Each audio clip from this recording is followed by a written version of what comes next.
Praise the Lord. सुबह की प्रार्थना में मैं आप सभी को स्वागत करता हूं और आज की मनन के लिए हम देखेंगे उत्पत्ति उसका चैप्टर 21 वर्स 9 से लेकर वर्स 13 तक। तब सारा को मिस्री हाजिरा का पुत्र जो अब्राहम से उत्पन्न हुआ था हंसी करता हुआ दिखाई पड़ा। इस कारण उसने अब्राहम से कहा, इस दासी को पुत्र सहित निकाल दे, क्योंकि इस दासी का पुत्र मेरे पुत्र इसहाक के साथ भागी नहीं होगा। यह बात अब्राहम को अपने पुत्र के कारण बहुत बुरी लगी, परंतु परमेश्वर ने अब्राहम से कहा, उस लड़के और अपनी दासी के कारण तुझे बुरा न लगे।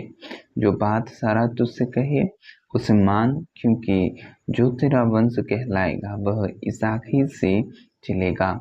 दासी के पुत्र से भी मैं एक जाति उत्पन्न करूंगा, इसलिए कि वह तेरा वंश है।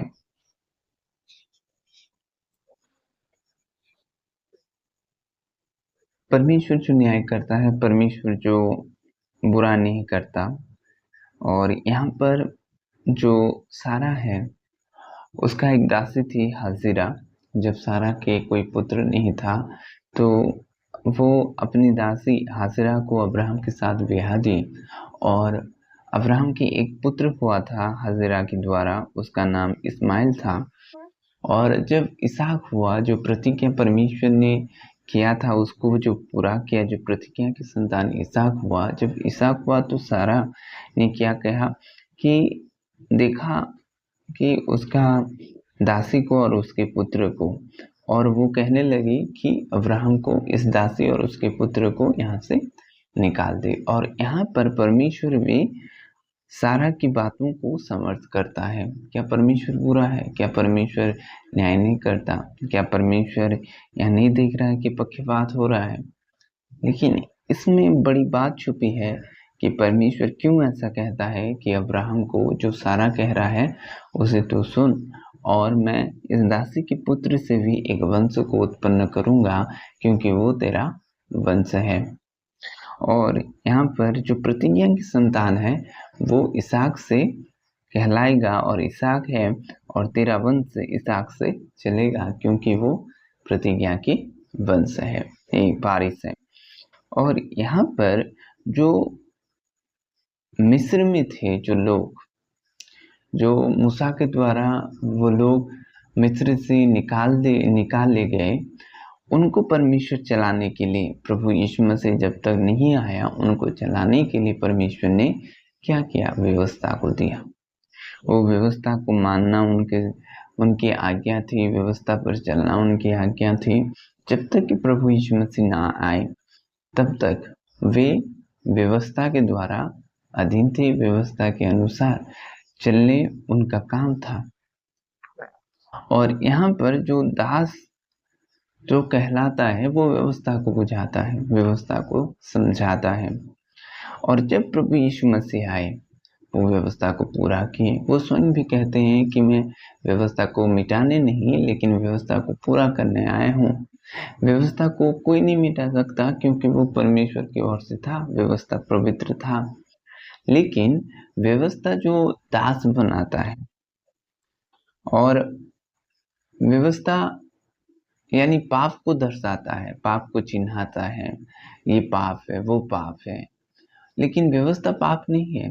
लेकिन व्यवस्था क्या करता है कि पाप को वो प्रकट करता है, यानी वो दिखाता है कि ये वाला पाप है, ये पाप है, ये पाप है, और बहुत नियम रहता है। लेकिन जब प्रभु यीशु मसीह ने व्यवस्था को पूरा किया जो, और उसके बाद स्वतंत्रता की, वो वचन कहता है कि वो अब्राहम की संतान को बचाने आया था। यानी जो प्रतिज्ञा हमको दिया गया, हम इसहाक से जो प्रतिज्ञा किया गया था, और व्यवस्था जब पूरा हुआ तो हमें अब प्रतिज्ञा की संतान हुए हैं हम, क्योंकि अब व्यवस्था पूरा हो चुका है। प्रभु यीशु मसीह आए हैं, वो सुसमाचार कहे, और हमने प्रभु यीशु मसीह को ग्रहण किया है। तो अब हमें प्रतिज्ञा की संतान हुए हैं, और जब हम प्रतिज्ञा संतान हुए हैं हम स्वतंत्र हैं। यानी जो जाति जाति प्रभु को नहीं जानती थी वो जानी, जो भाषाओं के लोग परमेश्वर को नहीं जानते थे वे लोग जाने।